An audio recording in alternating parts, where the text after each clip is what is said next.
सबसे पहला लाभ शास्त्रीय भाषा में बताऊंगा, फिर व्याख्यान कर दूंगा मैं। जब जब हम ये 3 कर्म श्रद्धा पूर्वक विधि पूर्वक करना आरंभ करते हैं, तो जो कर्म विपाक है, हर बार ही कोई मनुष्य के ऊपर ऊपरी टोना टोटका नहीं होता है।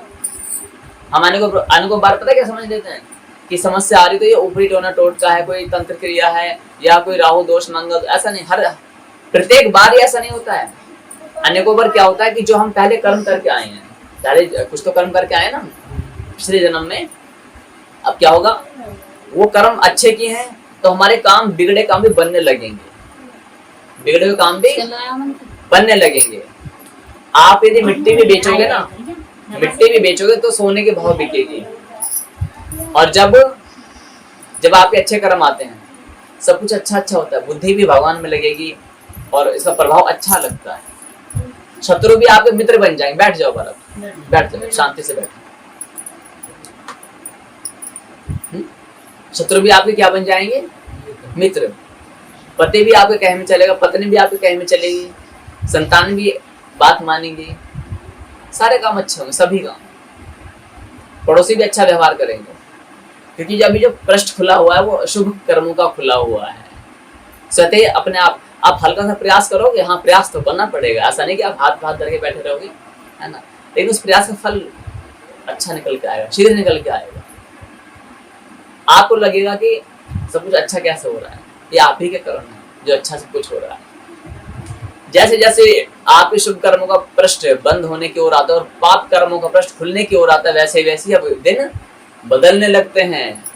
धीरे धीरे धीरे धीरे कलह कलेश, जो मित्र थे वो शत्रु बनने लगते हैं, जो बने बनाए काम हो रहे थे जो वो भी बिगड़ने लगते हैं। जो संतानें आपके कहे में चलती तो संतानें विरोध करने लगते हैं। जो पति या पत्नी एक दूसरे से व्यवहार प्रेम पूर्वक क्या करते थे, टकराव होने लगता। कहाँ वो दिन कहाँ चले गए,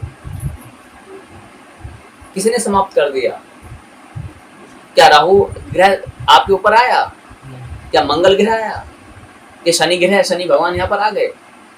आज से 40 वर्ष पूर्व शनि के मंदिर संभवतः थे ही नहीं, यदा कहीं यत्र वत्र कहीं होंगे वो बात अलग है, अन्यथा थे ही नहीं। अब हर गली गली में शनि मंदिर है। तो ये संकट जो आया है कैसे आया, इसका कारण क्या है जानते? कर्म विपाक। मेरे साथ बोलेंगे सभी, कर्म विपाक। आप इस सिद्धांत को जानोगे तो कभी किसी के अंधविश्वास में नहीं आओगे। सनातन धर्म में अंधविश्वास है, यही बात नहीं है, प्रत्येक संप्रदाय में अंधविश्वास घुसा हुआ है। सनातन धर्म के अतिरिक्त जो भी आप पालन करते हो ना, जिसे हम धर्म मान बैठे हो, सब अंधविश्वास ही तो है। मानव निर्मित है, वो मनुष्य के द्वारा रचनाएं हैं, काल्पनिक। तो जो हम ये कष्ट भोगते हैं या सुख या दुख भोगते हैं, हमारे ही कर्मों का क्या होता है, फल होता है। हाँ, तंत्र क्रियाएं होती हैं, ऊपरी टोना टोटका होता है, ये भी सत्य है, लेकिन ये भी तभी लागू होता है जब हम 3 कर्म भगवान के द्वारा, भगवत गीता में बताया गया है, महाभारत में बताया गया, अनेकों शास्त्रों में बताया गया है, यज्ञ दान तप न त्यजेत। यज्ञ दान तप त्याग करने के योग्य है ही नहीं, और हमने यही त्याग दिए। हम ऋषि मुनि नहीं बन सकते, हम साधु संत नहीं बन सकते, हम भगवान के प्रिय अनन्य भक्त नहीं बन सकते, लेकिन भगवान ने कहा तुम कुछ बनो या मत बनो, आप मनुष्य हो तो यज्ञ दान तप करने ही पड़ेंगे। ये मनुष्य के ऊपर ऋण है, ये कोई नियम नहीं है, ये कर्म है। तो यज्ञ दान तप जब हम करते हैं तो क्या लाभ मिलेगा? इन सब जो हमारे कर्म हम जो भोग रहे हैं, समस्याएं आने लगती हैं, इन समस्याओं से मुक्ति मिलनी आरंभ हो जाती है यज्ञ दान तप करने से। परिवार में जो मान्यता भी हमारा अशुभ कर्मों का पृष्ठ खुल रहा है और पति पत्नी में लड़ाई होने लगी, पैसे रोग में, बीमारी में, लड़ाई में, कलह कलेश में, पुलिस कचहरी में जा रहे हैं, या नशे में जा रहे हैं, चोरी चकारी में जा रहा है जो पैसा, बालक जो असफल हो गए, है ना। तो जो पैसा है, सुने, तो वो जो पैसा है, वो पैसा रुकना आरंभ हो जाएगा 3 कर्म करने से। प्रेम, बालकों में उस घर में जो कलह कलेश है, वो उस कलेश से मुक्ति मिल जाएगी, प्रेम बढ़ने लगेगा, रोगों से मुक्ति मिलनी आरंभ हो जाती है।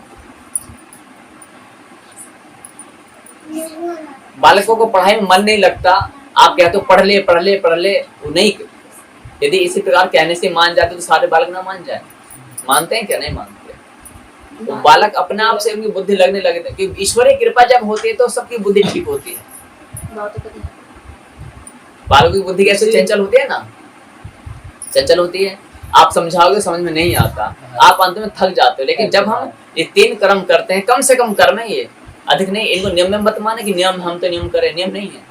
इन 3 कर्मों को करने के लिए आपको कुछ छोड़ना नहीं है अपने में, ऐसा नहीं कुछ छोड़ना पड़ेगा, कुछ त्याग करना पड़ेगा, नहीं। आप जो कर रहे हो करते रहो, जहाँ जा रहे हो जाते रहो, जो खा रहे हो खाते रहो, जो पी रहे हो पीते रहो। लेकिन हाँ, जो हमारा पूर्णिमा का ज्ञान है इसमें अवश्य अवश्य अवश्य आना है,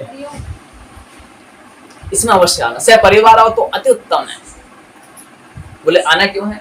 जाने अनजाने हम मनुष्य हैं, हमसे इन 3 कर्मों में कोई ना कोई भूल हो सकती है। तो परम गुरुदेव की कृपा से जो भूल हुई है, जो त्रुटि हुई है, जो समस्याएं आ चुकी हैं, जो हमारा कार्य नहीं हो पाया, अब क्या होगा? गुरु पूर्णिमा या जो प्रत्येक मास की पूर्णिमा आती है, पूर्णिमा आती है ना, उस पूर्णिमा में ज्ञान में जाने से हमारा दोष पूरा हो जाता है, स्वीकार हो जाता है।